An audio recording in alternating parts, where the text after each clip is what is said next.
Often when we think back on the evidence that we've had from our relationship and we try to match that up with the paranoid thoughts that are going on in our head, sometimes those things do match. I've gotten a lot of comments like that based on my last video where I talked about dissecting the thoughts that you're having, the beliefs that you're telling yourself about your relationship, and then pulling evidence from your real life. And then if those don't match, adjusting your beliefs to more positive beliefs. But sometimes that sneaking suspicion, that paranoia, or that confusion where things just don't match up, that actually reflects what's happening in the relationship. And that exercise that you do where you dissect your beliefs is actually helpful even when you're in a situation like that. This exercise is not to keep you delusional in a toxic situation. A few women shared experiences where they did line up their thinking with the evidence around them and realized that their partners were cheating.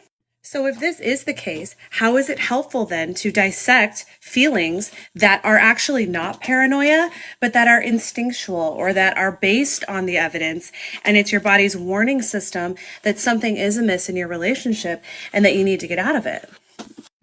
Although I framed that last TikTok as if you're doing this work to save your boyfriend from your paranoia, it actually is for you.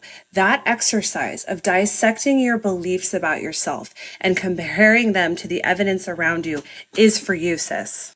Because whether you have a boyfriend, girlfriend, partner, whatever, you have unconscious beliefs that you have had since you were a child that you actually told yourself to keep yourself safe. And some of these beliefs are unhelpful. Some of these beliefs are actually toxic and they're holding you back. A relationship is honestly one of the best ways to dissect and see those beliefs because our partners are constantly triggering us.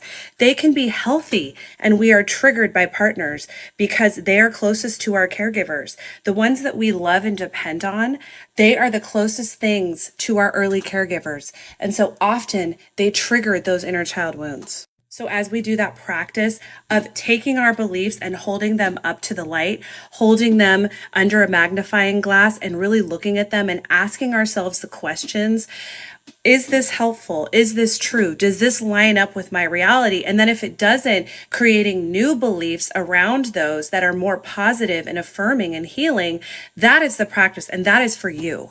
And as you build yourself up, you will then have the strength to leave a toxic relationship, which is exactly what happened in my case.